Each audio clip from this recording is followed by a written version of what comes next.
Hey, I'm Peter Summit. I'm Sean McKee. We're from Crashing Wayward, and you are listening to Thunder Underground. Welcome to episode 372 of the Thunder Underground podcast. Trent here as always. And this week's a fun one because we've got two of the members of Crashing Wayward here. They're going to join me here in a bit to talk about what that band has going on and a lot of other great stuff. Peter Summit, vocalist, and Sean McKee, drummer of Crashing Wayward. So looking forward to getting into that here in just a few minutes for you. But first, need to let you know who we're sponsored by. And that would be DEB Concerts, a promoter based right here in the Tulsa area that has brought tons of great acts to downtown Tulsa, whether it be at the club level with bands like Last in Line, Buck Cherry, Saxon, Winger, Bisto Blanco, or at the arena level with bands like Megadeth, Poison, Lamb of God, Snoop Dogg, Ice Cube. The list is long and it continues to grow. They also book the Roadhouse stage at Rocklahoma every year. And the Rocklahoma lineup was just announced a week or so ago. And the Roadhouse stage will feature headline sets from Warrant, who will be doing the pre-party show on Thursday night at Rocklahoma. And in the other 3 nights, the Roadhouse stage will be headlined by Skid Row, Kix, and Buck Cherry. LA Guns will also be a part of that stage. And of course, Rocklahoma will also feature the Pantera reunion, Godsmack, Limp Bizkit, Rob Zombie, and Steven Adler. And a long-ass list of other bands. Check it out if you're in the area. You're going to hit up rocklahoma.com. Hit up debconcerts.com for ticket info on all their stuff and to be kept up to date. Socials, Facebook, Instagram, Twitter are DEB Concerts. And of course, we bring you all that info here as well. We've also got MedFarm, a dispensary located in Broken Arrow, Oklahoma at 24683 East Highway 51. They're right off the highway. They've got a drive-through, so if you call ahead, email, text, whatever you decide to do, you can place your order, go right to that drive-through and be on your way. You can also check out their large selection at leafly.com. If you go inside, they got a great knowledgeable staff that can help you out. They're always giving great discounts, so if you follow them on their socials, you won't be left out on any of that. MedFarm on Facebook, PHARM. Instagram is MedFarmOK. The website is medfarmok.com. One of the specials that's always running, if you mention Thunder Underground, they'll give you 10% off your first order, which is very cool. And on top of all that, they're Cannabis with a Cause. 30% of their proceeds go to help build no-kill animal shelters. An amazing cause right there. Nearly a third of their proceeds at all times are going to do this, so hit up MedFarm and tell them you heard about them on Thunder Underground. Finally, we've got Sunset Tattoo, a tattoo shop located in Midtown Tulsa. Their tattoos are done good and proper. They're state licensed, and they are mother approved.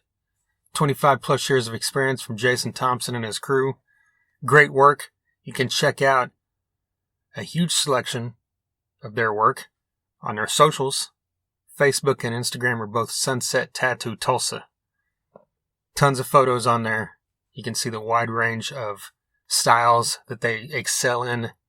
I've had work done by Jason Thompson. I know several other people that have as well. So give them a call to set up a time to talk about what work you're looking to have done. They also accept walk-ins. So swing by Sunset Tattoo and let them know you heard about them right here on Thunder Underground. First things first, happy St. Patty's Day, St. Patrick's Day. I don't really have much more to say than that, I guess, on that front. Well, a couple times in the past, I know on St. Patrick's Day, at least the week, Jason and I tried to theme the podcast. So it fell into the St. Patty's theme, and I know one year this is probably the second year we're doing the podcast, we had Lenny Lashley from the Boston punk band Street Dogs. At the time, he is not with the Street Dogs anymore, and actually they're on hiatus anyway, I believe, but Lenny Lashley has Gang of One, but that's, one of the few punk artists that have been on this podcast, unfortunately. Needs some more. But I know Chad Malone, a punk legend from the Tulsa area, who was part of Brother Inferior, and a lot of other great stuff throughout the years. He's been on here a couple times, and one of the times I believe was around St. Patrick's Day. He always plays with his band Larkin, a few St. Patty's shows in downtown Tulsa, I believe at Arnie's. So look that up. If you're in the Tulsa area this weekend, Larkin should be playing not just tonight, but I'm sure tomorrow night as well. But yeah, we've also got, it being Friday, it's a release day, brand new albums from Night Demon. Good friends of the podcast. They've been on here at least 3 times. And then Blind Oath also has their brand new album out today as well. Night Demon and Blind Oath both will be in Tulsa on April 1st. This is something I mentioned a couple times here in the past on the podcast since it's been announced, but I need to mention it again because it's coming up quickly here in just about 2 weeks. 2 Minutes to Tulsa at the Cain's Ballroom, April 1st. I mean, this is an underground heavy metal lover's dream come true, this show. I expect there to be people driving in from nearby states all over the place for this one. This show features Night Demon, Haunt, Satan, Exciter, Blind Oath, and I thought I could do that off the top of my head, but I was wrong. I forgot a couple. Let me pull back up the flyer here. Who have I not said? Night Cobra, Vicious Rumors, Sadistic Force, Hammerhead. Looks like I hit the rest. But yes, this is April 1st at the Cain's Ballroom in downtown Tulsa, one of the greatest venues in the world. You can get your tickets at cainsballroom.com. This show features it only features 2 bands that have been on this podcast, and Trevor Church, the vocalist of Haunt, has been on here a couple times. And like I said, the members of Night Demon have all been on here 3 times. Blind Oath somehow has not been on here. That's something that I've talked about before in the past that needs to be rectified. But their brand new album came out, like I said, today via Horton Records. Another great institution of the Tulsa area who does a lot of great stuff because they've promoted some great shows throughout the years as well. But let me pull this up. Yeah, Blind Oath, they released a video for the single Fascinatrix like a few weeks ago, and I believe it debuted on Decibel. So check out that video if you have not. They also released a single Spectral Attack, but it doesn't matter what singles they release now, right? Because the full album is out today. Features 11 tracks. And I guarantee you this one will knock your ass in the grass. So, check out this album from Blind Oath. Let us know what you think. If you're anywhere within driving distance of Tulsa, don't forget that April 1st, the Blind Oath will be at the Cain's Ballroom along with Hammerhead, Night Cobra, Sadistic Force, Vicious Rumors, Satan, Exciter, Haunt, and the mighty Night Demon. So, 2 Minutes to Tulsa coming up. Alright, so let's just jump into some Crashing Wayward talk. Crashing Wayward hasn't been around that long, but they actually feature a couple members of the band Electric Radio Kings. The vocalist Peter Summit is the vocalist for Crashing Wayward, and he is about to join me here along with the drummer Sean McKee. They both have long histories in the music business, both great at what they do. This entire band is. One of the singles that they've released just came out here at the very end of last year. It was sometime in December of 2022, called Breathe. You've got to check this song out. I mean, it came out at the end of 2022, and it's one of the best songs of 2022. I should push it into 2023 since it came out at the end so I can claim that at the end of this year because it wasn't on my radar when it should have been at the end of 2022. But anyway, this song Breathe, it's just, this band is like, they're labeled, like an alternative radio rock. I don't remember how, the description of them is alternative rock basically. But when you think of alternative rock, that could mean a million different things. But more in that veins of like, later Stone Temple Pilots, where it's not super grungy, but it's got that alt feel, that hard rock feel. And this song Breathe has that alt rock feel, but it also has a melodic rock feel, and like the chorus is so huge, but at the same time, it's not huge in the sense of, say, an arena rock song. It's got a lot of, the right word is like space or airiness in the music as well. So it doesn't sound as like, here's our polished, slick song built for the radio that you guys can sing in arenas forever. Even though this is the type of song you could sing in arenas for the rest of your life, it just doesn't have that feel, which is what's so great about it. But it's just one of those songs that really grabbed me from the first moment I heard it. I absolutely love it. They've got a couple other tracks out that they talk about as well. Disco Kills and Strange Days.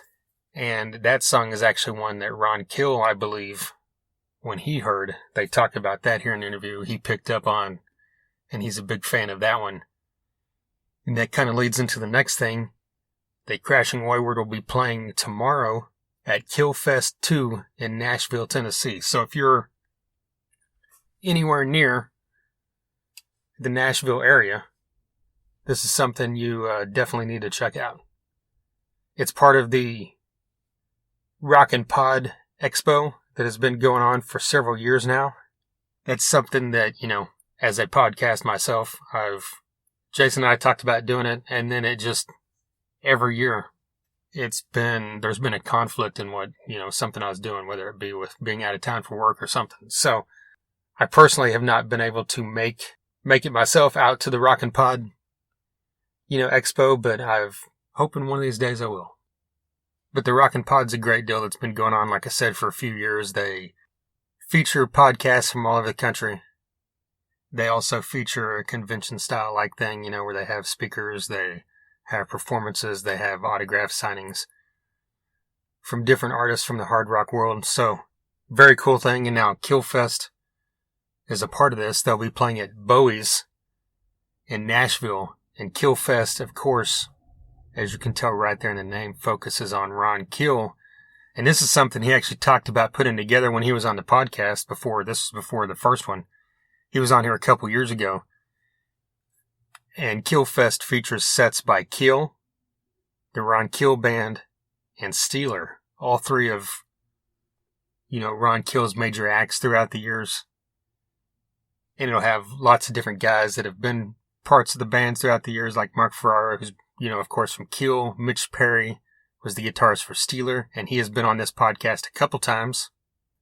So check him out. If you get a chance to go to this, I'm sure it's going to be a great show. And then you've got the Fifth and, of course, Crashing Wayward on this bill as well. So, like I said, anywhere in this area of the country, you should definitely try to hit up Nashville tomorrow for Killfest 2 and the Rockin' Pod. Rockin' Pod's an all-age event. Killfest is actually a 21-plus event, I guess because of the venue they're at. So, again, Crashing Wayward tomorrow night. Ron Kill Band, Kill, Steeler, all that great stuff. Let's jump into this Crashing Wayward. Oh, one more thing I wanted to mention before we jump into this. Stacey David Blades is the guitarist for Crashing Wayward. He was also in Electric Radio Kings with Peter Summit. He's also been a part of LA Guns. I mentioned this because I thought about bringing it up during the interview when I did the Zoom call with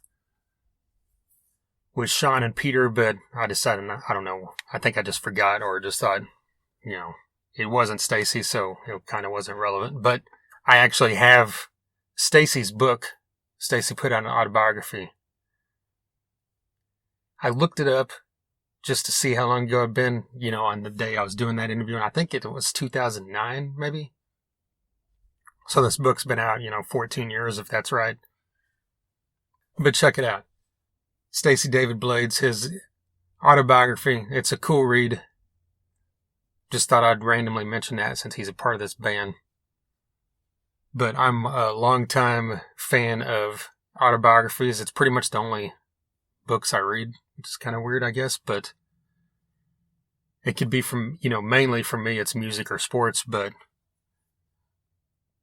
it really doesn't matter who it is. For some reason, that's the thing that fascinates me. So once that thing came out, it's one of the books I grabbed and enjoyed it. So definitely check that one out as well if you're into reading autobiographies yourself. All right, so let's jump into this now and hear what Peter Summit and Sean McKee of Crashing Wayward have to say about their forthcoming music, Killfest, and a ton of other great stuff.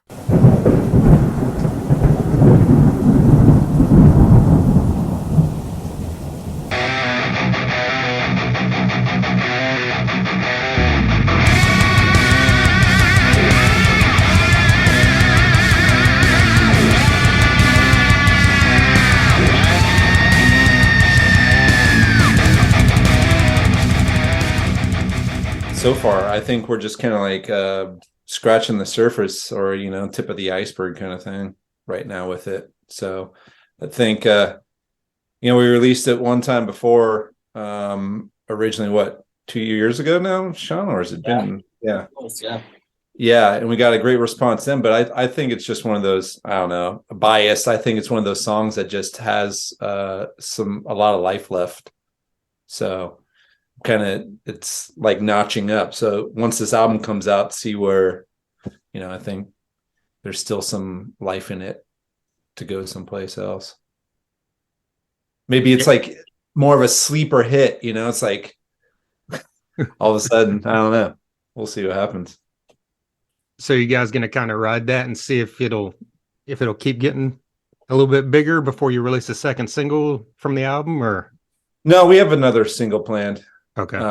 Yeah, but it'll be interesting to see how people respond to the album overall. I think that there's going to be, Breathe will hit another kind of like third wave, and some other songs that might not even be singles, I feel like are going to be strong contenders. Like, if people come see us live, it'll be like, my favorite song, so I don't know. I've had a couple of coffees right now, so I'm just I think that's pretty true with any artist and any album.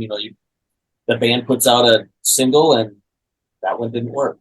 They put out the second. Look at Guns N' Roses' Appetite for Destruction, Welcome to the Jungle, which great, huge hit, but then Sweet Child of Mine, rocket ship. Yeah, it's like Sean with Kiss. The Elder album is his favorite album of all time. And, all time, over anything else. I have a hard time believing that Kiss was until that album. Well, do you guys have a release date, or what's the status on the album? I think we have that's kind of up in the air right now. We're looking at May. That's what we're shooting for. Which I think we're going to hit that, but we're trying to work out the last couple little pieces of the puzzle, marketing wise, to make it work. We're shooting a video for the next single in 2 weeks, and then hopefully that will come out. That'll come out before the album comes out. That'll kind of be the new single, the new song no one's ever heard before. Right before the record comes out soon. So I guess all the music's completed, right? Like this has been done. Finally, The album is done. Are the songs like Disco Kills and Stranger Days on there as well, or are those just standalone singles from the past? Or no, those three are Breathe, Stranger Days, and Disco Kills are on it. And then okay, total of 11. I said songs. Stranger Things. Sorry. So we tracked 13 songs, and then 11 made it. So we have a couple that we're kind of holding in the vault for some later release, kind of see what happens with those. Okay. So are these, I assume those are a good indication of, what you guys sound like as a whole, the full album. Those 3 songs all have kind of a bit of a different style. How would you describe this album as a whole to someone? I think it continues on with those 3. There's a couple more Breathe sounding songs on there. There's definitely a couple of more in your face rockers like Disco Kills, and Stranger Days is a little more subdued. I wouldn't necessarily call it a ballad, but I suppose some would. But there is a real deal ballad on the album, so I think those 3 that are floating around right now are a very good indication of what's to come. So who'd you guys have produce this? Mike Gillies. Mike Gillies, and Okay. he has a long history with Metallica going back about 25 years, amongst other bands he's worked with, the Cult, Motley Crue, Our Lady Peace, right? Our Lady Peace. And he's done some recent work with Shania Twain, and so he's kind of very well versed in a lot of, metal, rock, but he just kind of bridges the gap with us because we are so diverse in our influences and backgrounds where we are, each individually. And he kind of was like the mortar to our bricks and building that, foundation of what this band sounds like. It's great to have someone that, has that wide range of knowledge and experience, especially with you guys, since you kind of fit in between a few different areas, I think. Right. Definitely. It was a lot of fun working with Mike. I'm the last person to join the band. And so I joined right when COVID started. And when Stacy told me, we're going to be working with Mike, and this is who he is, and this is what he's done, I was beyond excited. And he really hit it out of the park. Ron Keel, the owner of our label, he said the other day when we were having a meeting, he said that this album is like being in a room full of supermodels. They're all hot, and you can't pick just one. Mike's a big part of that. I mean, granted, we wrote the songs, but Mike really made these songs come to life. Yeah. Well, that's got to be a great compliment coming from someone like Ron Keel as well. Sure. Yeah. Yeah. I mean, from, the songs I've heard, the 3 songs, you guys, like I said, it does a great job of kind of fitting somewhere between hard rock and alternative rock. How did you guys develop your sound? Was it a vision of one or two of you, or was it kind of all of you together, or how did that come about? Yeah, so I think that it was really going back again to everybody is kind of coming from a different kind of like influence and background. I mean, we've all been in rock and rock bands for many years, but I know personally I have gotten to really know myself as a vocalist and frontman as well too, and where I can take my voice, and the melodies I hear now are much different than when I was 20 years old, So, and I think that kind of relates to everybody else that's in the band. We've all been around the gamut in different bands and done different things. And I think everybody in this band is at a point in their life where it's like, okay, this is what I do and what I do really well. And we're just kind of like piecing it together, and it, for whatever reason, it just really works and gels.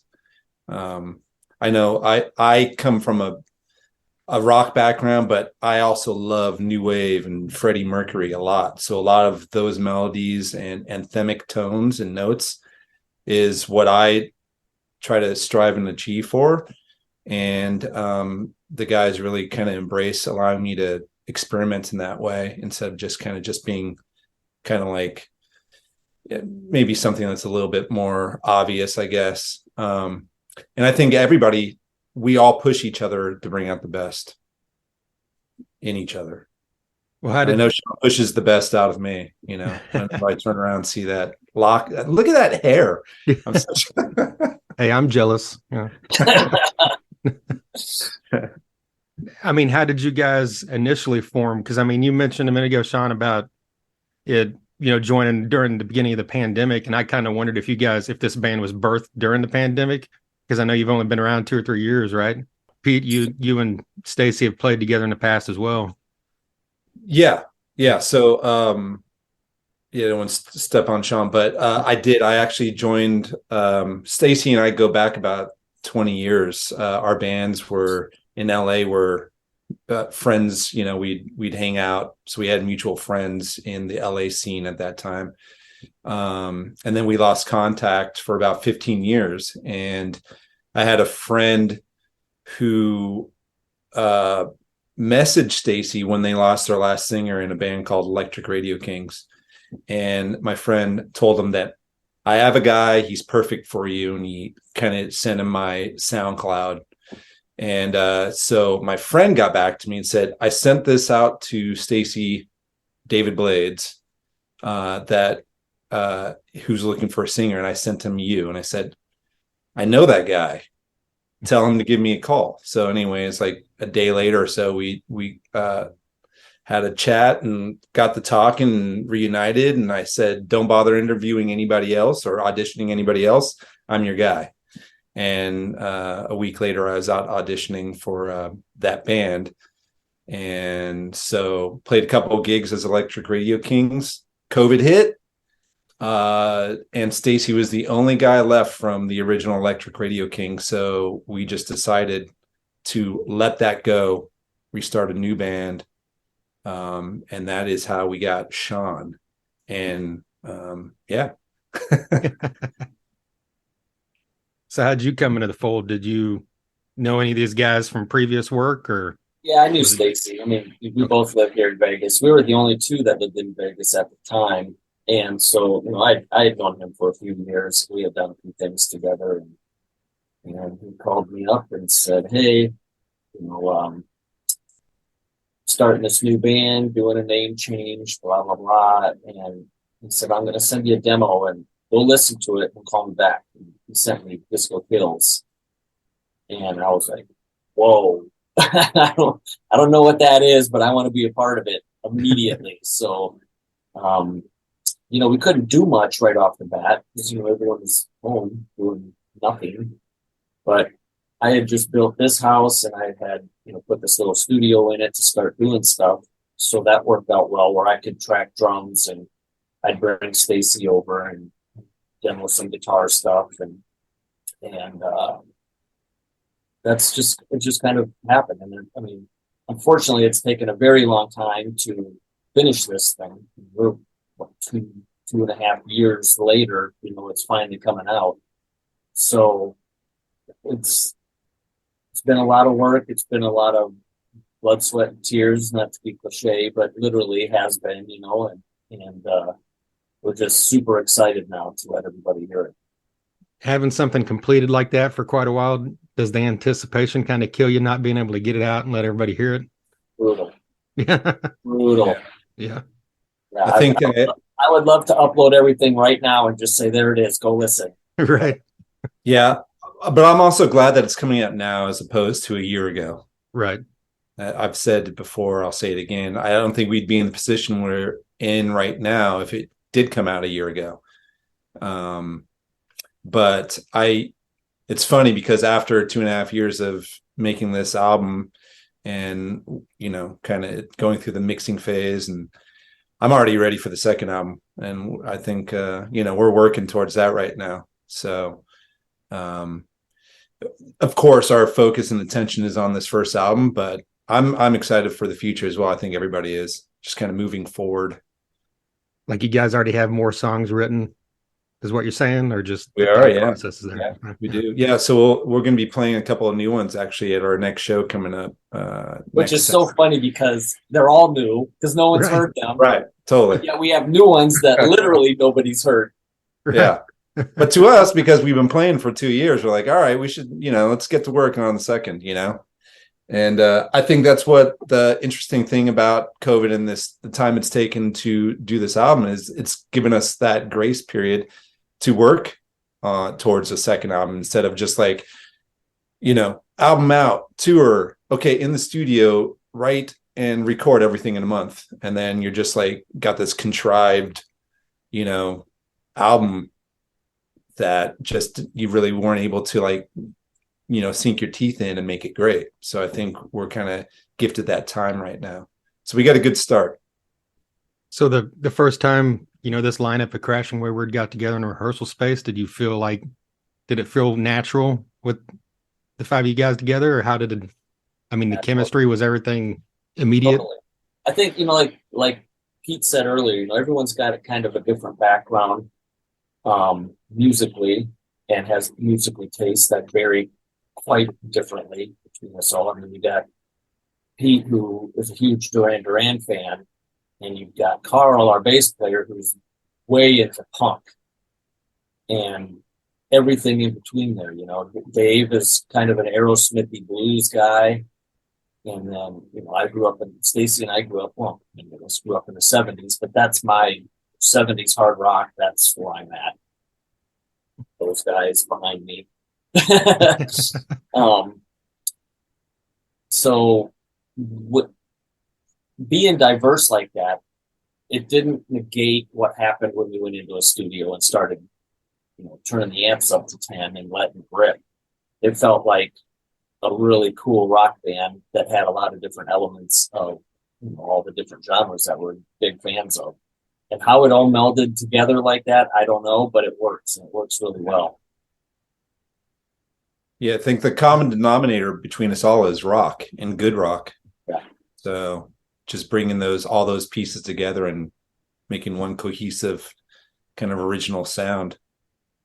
Well, putting the two of you guys on the spot here about each other, like, what do you think he brings to the fold as a drummer that sets him apart? And same thing, what do you think he brings to the fold as a vocalist that sets him apart from others out there? I want to hear Pete first. Well, see how nice you want to be. It's great having a drummer I think what the beautiful thing is about what I've been most attracted to with drummers is a drummer that keeps the beat. Sean is a metronome, he holds it down. And I think one of his best characteristics as a drummer is he doesn't overplay, he plays to the song. And it's solid. I mean, in my monitor, I usually only have drum and bass kind of more up front, and I just have the guitars, doing their thing on my side. And I'm singing to Sean, and he's never let me down. So, and one of my favorite things is to turn around and he's always smiling at me. Like, he's having a great time. What's not to like? Yeah. It's fun up there. Yeah. It's awesome. So I think he's just a solid drummer. And I think that is, again, that's like, I don't know how else to make it more of a compliment, but he's just hands down a solid drummer. He's kind of like,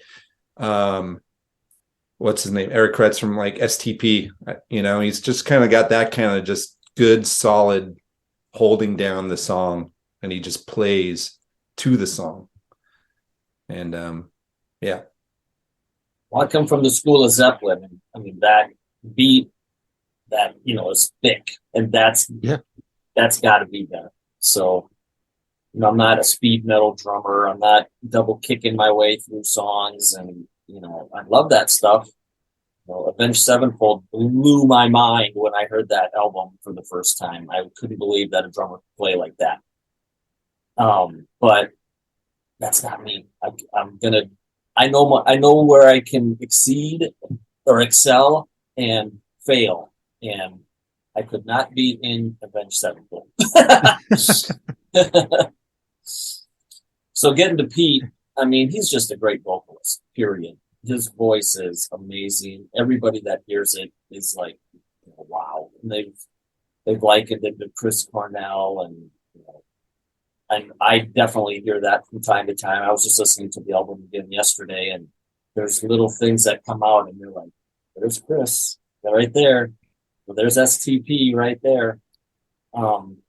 So his voice is it's flawless. Live, he nails everything. The studio, I was blown away at what he did in there. I mean, and that obviously is first and foremost for a vocalist, being unique, being able to deliver the goods, which he can. His lyric content isn't, hey man, we went out partying by the lake tonight, and there's thought behind these songs. There's depth to them, and they're not cliche. It's not anything like that. There's, when the album comes out, lyrics are in the booklet, and I think everyone should read them. They mean something. And he's a good dude. I mean, he's 7 feet taller than I am, so he's a little intimidating at times, but he's a super, super good guy.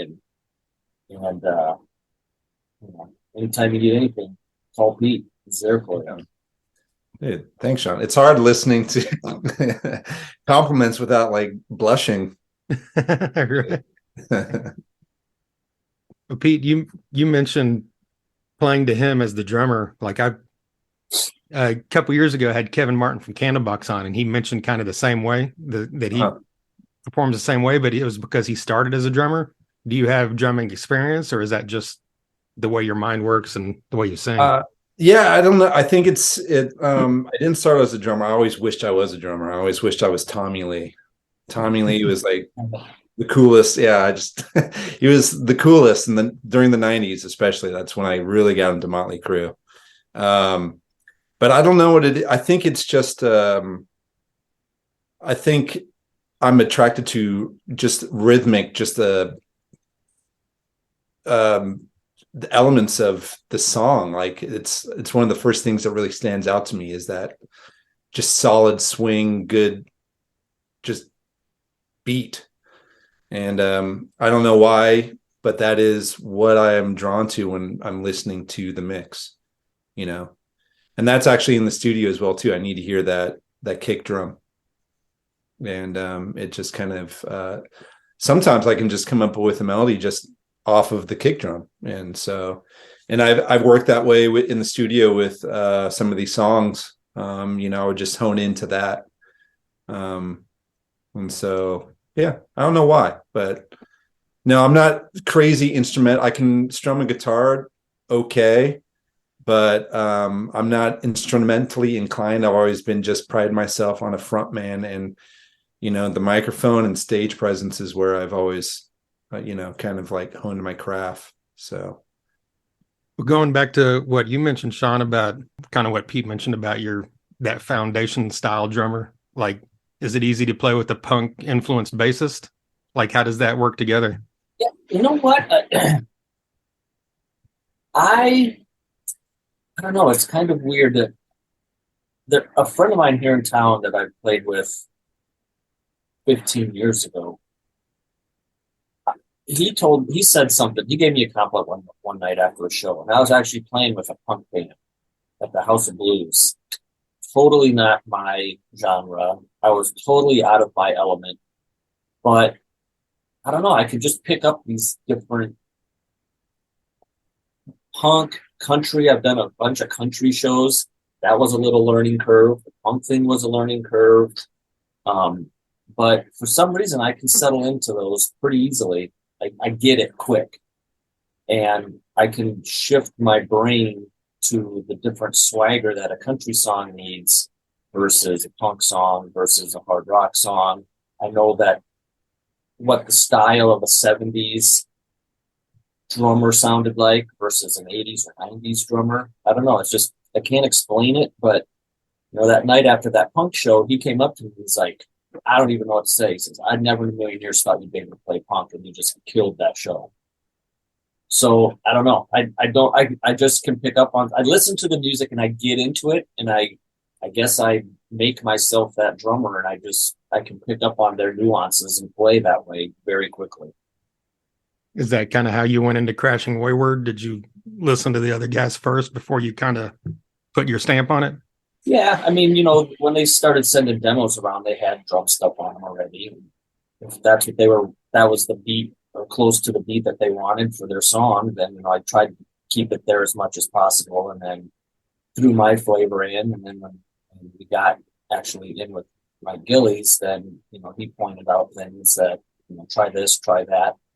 You know, that was the thing with Mike is he really, there's hundreds and hundreds and hundreds of takes on every one of these songs, because he would just say, do it again, do it again, do it again, do it different, change that kick pattern, just put an A chord there, you know, try something different. And I mean, it would be all day, over and over and over, same song. Try this, try that, do this part different, do that part different. And then he married stuff together, and it just came out that way. But yeah, I don't know where I was going with that. it's funny. I will say it's funny because Mike, he was like that Mutt Lange, you know, it's like you're hitting a C sharp, you need to hit a D, and it's like over and over. I'm like, I don't hear C sharp to a D. I mean, only Mike can pick that up, so just I don't remember which song was it that there was one of the songs where the vocal was what you're talking about right now. It could have been a C sharp or it could have right. been D, and he comped it both ways and sent it to me one day and said, listen to this and tell me which way, do you like better? And Right. when you listen to them, like I'd put them in, Pro Tools and flip back and forth between them. It was almost like the tape was stretched, and you didn't really notice it on its own. If you played the one and then you played the second one, you couldn't tell. Right. When you flipped them back and forth and A beat them, it was like the tape was, or the vinyl was warped or something, and it was really weird. But yeah, Right. Mike, you didn't pick on that. You didn't pick that up when you were tracking it, and nor did anybody else, No. And I think what we also vocally too, I think we also tried to go for vibe and feel, sometimes it was just like, if it caught that, what we're trying to capture, even if it's maybe just a hair off, then we were good with it because the vibe and the feeling was there. So, but yeah, I think that was Death on Holiday, which will be a banger. I think you'll dig that one, Trent. That might be my favorite song ever. Yeah. I mean, do you appreciate someone that's that meticulous? Whenever you're also talking about vibe and feeling, there's got to be a kind of a balance in between there somewhere, right? Between overdoing it and trying to get the natural feel. I personally will, until I'm like blue in the face, sing a song as opposed to just relying on Pro Tools or Autotune. I don't want to just like, hey, close enough, I'll just tune that, I want to sing it until it is right. That's how I kind of pride myself personally. And I personally appreciate working with a producer who's going to take that time and invest. I mean, Mike invested hundreds of hours in this project. And it took longer than we hoped for, but it was worth it. I think we got a great product out of it and kind of really developed us as a band. You guys mentioned earlier Ron Keel. Like, what's it been like working with RFK Media? Ron and I go way back. I met Ron in, I want to say probably 2006 or 7 here in Vegas. I was playing in a cover band. He walked in and he had another guy with him, and they had a show in town that was a country like impersonator show. And the other guy said to Ron, Sean needs to be the drummer in that show. Ron said, no way. He's a great rock drummer, and I'm not going to be the one responsible for screwing that up. So no way. So I didn't see or hear from either one of them then for a good year plus. And then I joined that show. It got ruined as a rock drummer. But I joined that show, and then Ron and I really became close friends. He, was doing the country thing pretty much full time at that point. And he wanted to get back into the rock thing and resurrect Keel or something similar to it. So he created a band called K2. I was in that. We played Rocklahoma and a few other things. And we just stayed very close. We are like brothers. We talk on the phone, texting, phone calls constantly. We have a really good relationship. And some people will say, well, he's your friend. That's why he put you guys on his label. That is not the case. I sent him Breathe to listen to when that got finished the first time. And, he's like, hey, man, this is a good song. I'll play it on my radio show.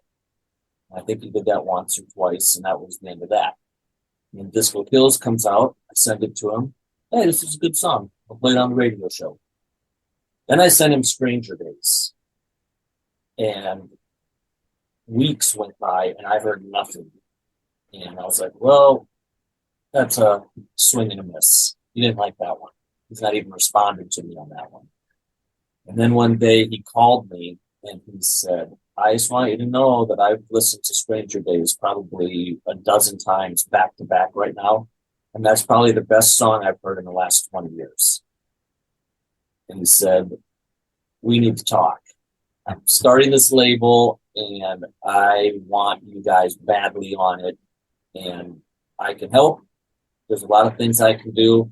And I think there's a lot of things you guys can do for me too. So we need to talk. So we got the band together and had a meeting with him and his partners, and here we are. But he's awesome. I mean, that guy never shuts down. He's a machine all day and night, every single day. He's working, planning, scheming, this, that, the next thing all day, every day. And he rehearses 4 hours a day, his vocals on top of that. So how he fits all this stuff in, I'll never know. But you know, he's a good guy to have in our corner for sure. Yeah, definitely. Yeah. He's a master promoter, that's for sure. I mean, you see him, he's always putting stuff out there, and I appreciate that, you know, because in this day and age, you miss stuff, you know, if it goes by one day, you know. Yep. Yeah. Ron's a very good guy, great friend of mine, and I love him dearly. I do. I like your nickname that he gives you too, Sean McKeel. Yeah. Well, speaking of that, you guys are playing Killfest 2 here in just a couple weeks.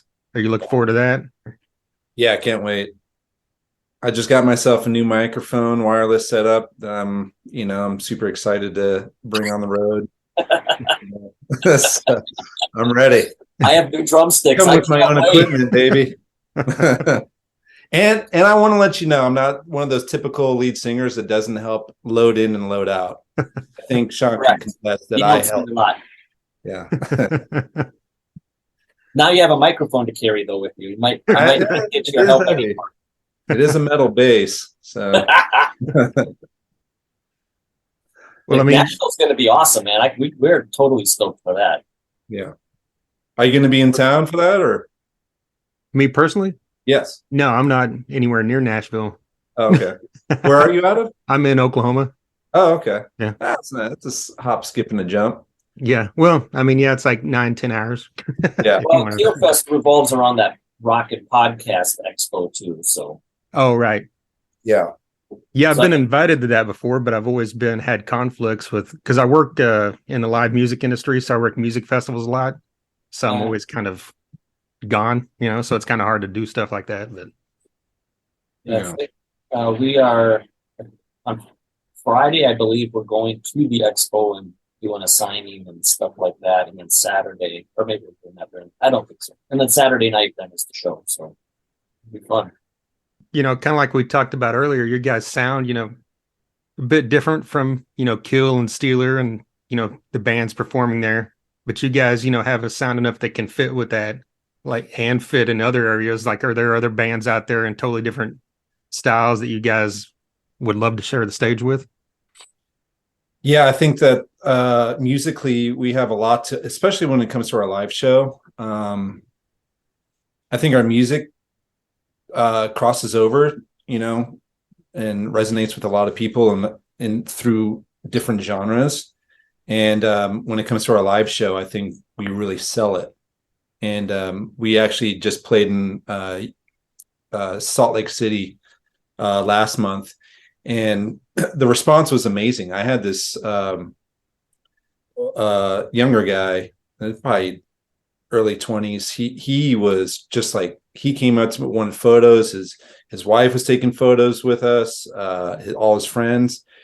Night goes on, he's still kind of like coming back and forth. You know, we're talking, and he just want to say, you know, I don't even like this music. I listen to hip hop and I listen to rap, but whatever you guys did converted me. You guys are amazing. So I think that kind of like speaks volume to what we do live. Like, we're not phoning it in. We're going up there and we're like, it's a cathartic release every time. It's you know, I feel it's spiritual for me. So I want everybody to enjoy themselves, and I want everybody to feel included in a full inclusive show. So I think that we can reach that wide audience musically and especially live. Well, I mean, you guys played a lot, you know, like you said, Utah now, but in the Southeast a lot. Once this album's out, can we expect to see you touring throughout the US, or what's the plan? Absolutely. Yeah, definitely. I think, yeah, we definitely want to come to Oklahoma. What's the really, I played there one time with Buck Cherry years ago. It was a big, kind of like long theater. It's a country western Oh, Ken's landmark. Ballroom. Yes. Yeah. Yeah. Yeah. The Bob Wills, the house that Bob built is basically what Yeah. they call it. But Yeah. That'd be great to come and play yeah. there. Yeah. Yeah. It's And one of rock and the roll, that would be fun. 7 well, of places course. that Yeah. Sex Pistols played too. So Oh, is it? yeah. One of their Nice. 6 or 7 stops in America before their tour. And That's funny. That was a disaster. yeah. You got the album coming out, like you said, possibly May, hopefully touring. Like, what more can we expect, throughout the rest of this year once this thing kicks into high gear? I'm assuming more videos and Yeah, we'll keep, as much as the fans want, we'll keep spitting out videos and singles. And, I mean, there's a good 5, 6 songs on here that are radio ready, video, quality stuff that I think we'll just keep pumping them out. The plan, I don't think the plan is that, we're going to release the record in May and there's another record coming out in October. right. There won't be another one this year, I'm sure of that. But yeah, we're gonna play and we're gonna get marketing behind it and get out on the road to support it. Try to get on a bill with some bigger bands so we can get in front of a bigger audience than just hitting clubs and trying to do it that way. That's our goal, is to get on somebody's tour and go out and do it right and do it big right from the get-go. Playing 200-person clubs is not what we're hoping to accomplish this year. Not that we have anything against that. We played several of them. Right. But, the bigger venues, getting on a tour, that's our focus after the album comes out. Yeah, Ron sees us as an arena act. So I think that's the goal. Yeah. But definitely pay the dues. I do love playing small theaters and clubs and getting personal as well. So, and I've always, like, Depeche Mode would do that a lot between tours. They would do surprise gigs at small venues. And I would love to do both. I would love to be playing arenas and then coming down and like, hey, surprise, we're at the Whiskey. Yeah. Sorry, so yeah. I think we're all in agreement. We just want to play nonstop. Maybe final question for you. What's your actual favorite Kiss album? Because I assume it's probably not The Elder, but I could be wrong. Yeah, it's not. I remember getting that as a kid just because, it's had the logo on it. I'm a Kiss fan. I have to own it. I saw that in the music store for the first time. I'm like, what? So I grabbed it, brought it home, and I was like, what? What is going on? Obviously, everyone's going to gravitate. If you're a big Kiss fan, you're going to gravitate to Destroyer. But I think Rock and Roll Over might have an edge over Destroyer for me. Rock and Roll Over is that's probably my number one. So this might be a story for another time. But I actually, in 2008, I got to go and sit in SIR Studios in Hollywood and watch Kiss rehearse for a tour one day. Spent the whole day there. And I actually got up and played Deuce with them. Oh, wow. That blew my mind. Because if you want to point a Kiss song, Deuce is my favorite Kiss song. And so when I got up there and Paul's like, what do you want to play? I'm like, where it all started, let's do that. And they did the whole thing at the end and everything. It was awesome. How did that come about? Was it a friend of mine was friends of theirs and in the camp, so to speak, and yeah, they did. He got invited to come down and hang out for the day, and he called me and said, "You want to go with?" And I'm like, "Yeah, of course." So we went down, and Eric gave me a snare drum with Eric Singer's signature series snare drum that everybody signed to me, and yeah, it was just a cool day, man. It was as a kid growing up liking Kiss, I grew up in South Dakota, so there's not much going on there, and little kid from South Dakota, big Kiss fan. Now I'm standing in the room with them talking about Paul's home in Italy and Gene's kids and now you want to get up and play a song? I mean, it was a mind blowing day for me. And I have a daughter who was at the time she would have been 7-ish. And I remember I came home and the next day I showed her the video of me playing with them and she started crying. And she's like, I know how much that means to you. That is so cool. As a 7-year-old, she got it, you know. For me, it was, I mean, mind-numbing. It was outrageous that I got to do that. Well, Pete, you've mentioned quite a few bands throughout this. Do you have a specific, like, do you have a favorite band, or is it kind of like a mixture of several? My favorite band that is still active and playing is The Cult. Oh, wow. Okay. Yeah. So that was like when they came out with Love, amazing, like kind of like psychedelic rock. You know, I just love that album. No pun intended with the love. But my brother brought home Electric and we shared a room, me and my two brothers. And I was at the time, like I already went through my phase of early MTV, like New Wave, Duran Duran. I was just transitioning, getting into baseball. So nothing mattered to me except for baseball at that time.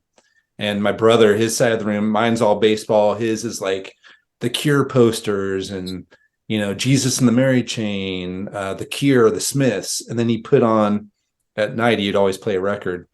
And one night he put on Electric, and that opening riff to Wildflower was just like, that was the moment. It was like lightning came down and so that's always stuck to me. So I think the Cult is very influential.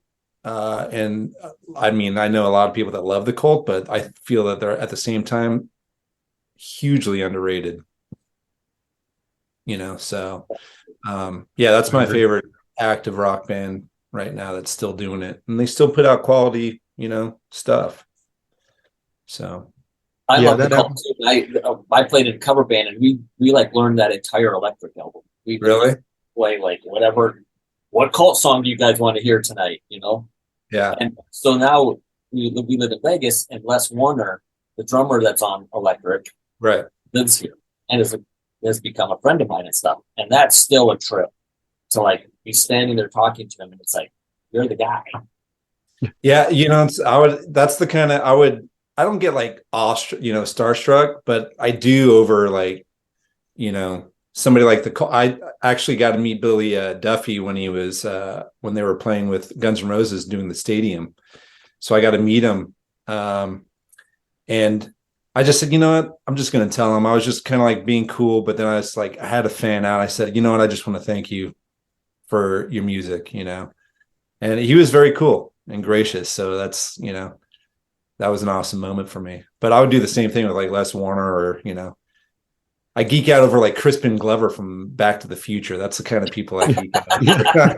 Yeah. No way. Yeah, this I guess, yeah, this one, that's John Tempesta right there. Oh, that's cool. Yeah. That's not from the Cult, but Yeah. still. That Right. that album they put out last year was fucking great. Like, it kind of harkened back to the 80s, but still sounded heavier, you know? Right. Yeah. Yeah, absolutely. Well, we got to get you a Crashing Wayward on that wall. Yeah. Yeah. Yeah, man. Yeah. John. Yeah. Shoot me one over. Last of Mine guys on there. Yeah. Bill and Andrew live here in town. I've become friends with them. They're cool dudes.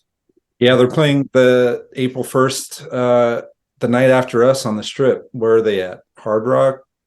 They're at the Hard Rock, right? We're at Brooklyn Bowl. So might have to go check those guys out.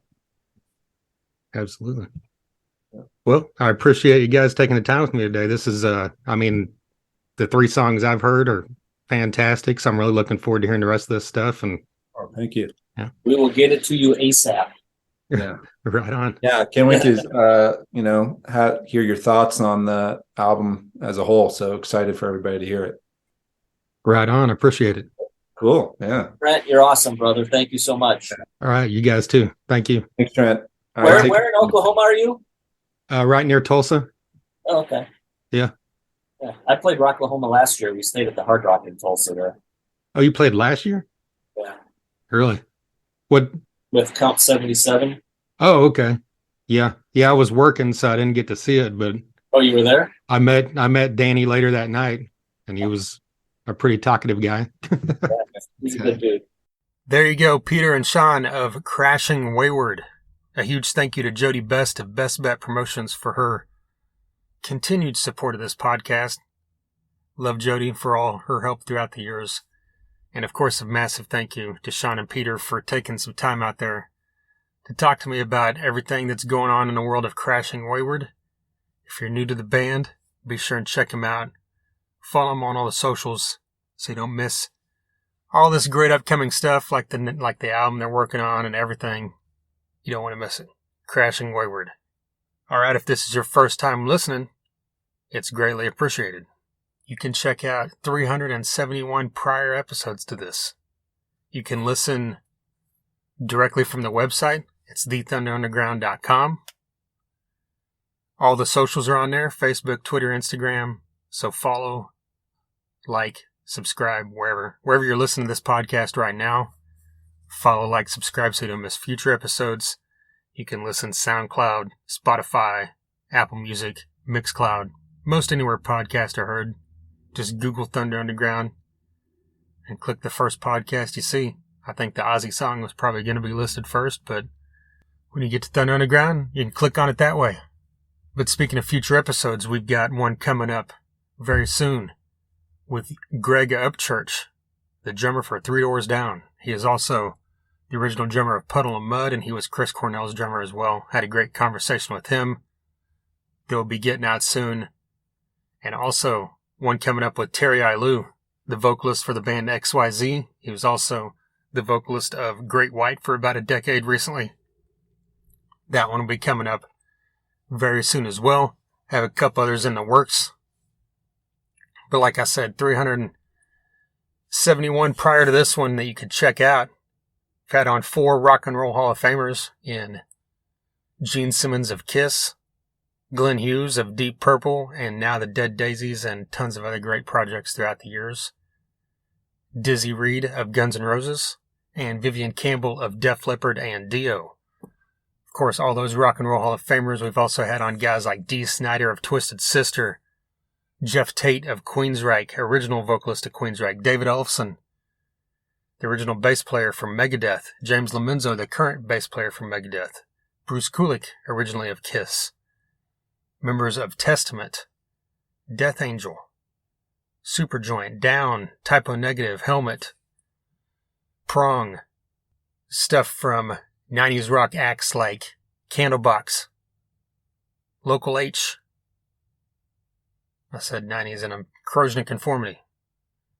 A couple guys have been on here. We've also had on members of King's X, Saliva, Trapped, Sons of Texas. Also lots of great 80s rock bands like Tesla, Great White, LA Guns, Junkyard, Kicks, Warrant, Slaughter. The list is great and long, like I said. TheThunderUnderground.com. Surely you're going to find someone you like throughout there. You can check it out. I greatly appreciate it. Anytime you see a post on social media, like it, share it, or comment on it. That's an easy, free way to help out. Also have a lot of merch you can check out. So if you're out and about, hit me up or shoot me a message at any time. thethunderunderground@gmail.com, or you can obviously message DM on all the socials as well. All right, once again, a huge thank you to Best Bet Promotions and the guys in Crashing Wayward, as well as Sunset Tattoo, MedFarm, and DEB Concerts. And until next time. Doing great, Sean. Thank you. No hat, Pete. Now, should I go get one? You know, I was prepared. Watch this. Yeah.